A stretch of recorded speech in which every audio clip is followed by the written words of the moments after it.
Existe um tipo de pessoa que assusta os algoritmos. Não porque faz algo errado, mas porque simplesmente recusa a existir dentro das regras deles. E o mais curioso, quanto mais você descobre sobre elas, mais percebe que essas pessoas têm algo que a maioria está desesperadamente tentando comprar: paz. Mas o que exatamente acontece na mente de quem escolhe o silêncio digital? Vou te mostrar agora, e talvez você se reconheça no caminho. A gente vive numa era estranha, uma era onde postar virou quase uma obrigação social, onde o que não aparece nas redes parece que não aconteceu, onde um pôr do sol fotografado vale mais do que um pôr do sol sentido. E no meio disso tudo, tem pessoas que simplesmente optam por sair desse jogo. Não por falta de vida, justamente porque tem vida demais para gastar gerenciando a versão digital dela. Talvez você conheça uma dessas pessoas, talvez você seja uma delas. Aqui vem um primeiro ponto que vai mudar a forma como você enxerga isso. Não postar não é fuga, é resistência inteligente.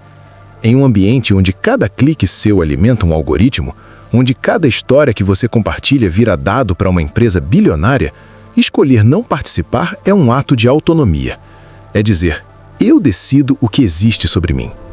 Isso não é timidez, isso é poder. Mas aí vem a pergunta que poucos fazem. Se essa escolha é tão saudável, por que ela parece tão difícil para a maioria? O que essas pessoas têm que as outras não têm? A resposta está numa coisa chamada validação interna. Nas redes, é muito fácil cair num ciclo viciante. Você posta, espera os likes, monitora os comentários e quando a reação não vem como esperava, surge aquela pontada. Será que não ficou bom? Será que ninguém se importou? Pouco a pouco, sem perceber, o seu senso de valor começa a depender de uma métrica externa, de um número, de uma reação de pessoas que muitas vezes nem te conhecem.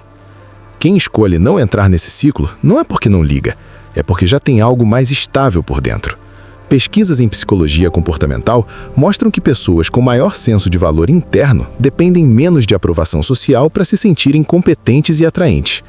Elas não precisam de like para saber que são capazes. Não precisam de comentários para saber que são interessantes. Isso não é arrogância, é maturidade emocional. E ela aparece, curiosamente, como silêncio.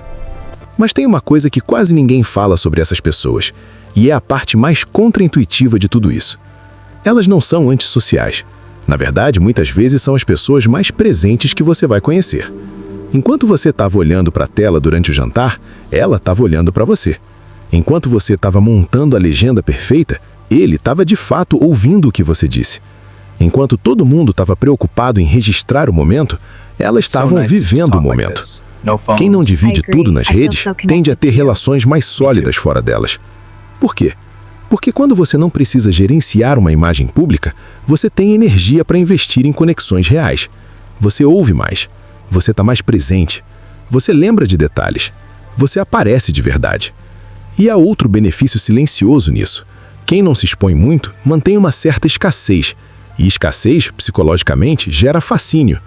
Quem posta pouco desperta mais curiosidade do que quem posta tudo. A gente raramente fala sobre o custo real da exposição constante, mas ele existe. Cada vez que você publica algo, você abre uma janela para interpretações que não controla. Uma foto alegre pode ser lida como arrogância. Uma ausência pode ser lida como crise. Um elogio pode se tornar alvo. Um momento íntimo pode virar meme. Não é paranoia, é o funcionamento real das redes. E aí entra o quarto ponto. Proteger sua saúde mental também é uma forma de autocuidado que não aparece em nenhum aplicativo de bem-estar. Menos exposição significa menos superfície para crítica, menos comparação, menos ansiedade de performance. E em troca, vem algo que o feed nunca vai te dar: presença. A sensação rara de estar completamente aqui, agora, sem dividir sua atenção com uma plateia invisível.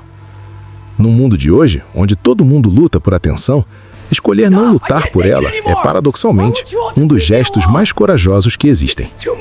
Não precisar aparecer para existir. Não precisar mostrar para valer. Não precisar de aplauso para saber que o momento foi real. Isso é liberdade. Uma liberdade que a maioria das pessoas está procurando no lugar errado. Então, se você é uma dessas pessoas que prefere viver a registrar, que guarda os melhores momentos só para si, que escolhe o olho no olho em vez do story, saiba que você não está ficando para trás. Você encontrou algo que muito mais gente deveria buscar. a paz de existir sem precisar provar que existe. E no fundo, talvez esse seja o único tipo de liberdade que os algoritmos nunca vão conseguir monetizar. Curta, compartilhe e se inscreva no canal. Até a próxima!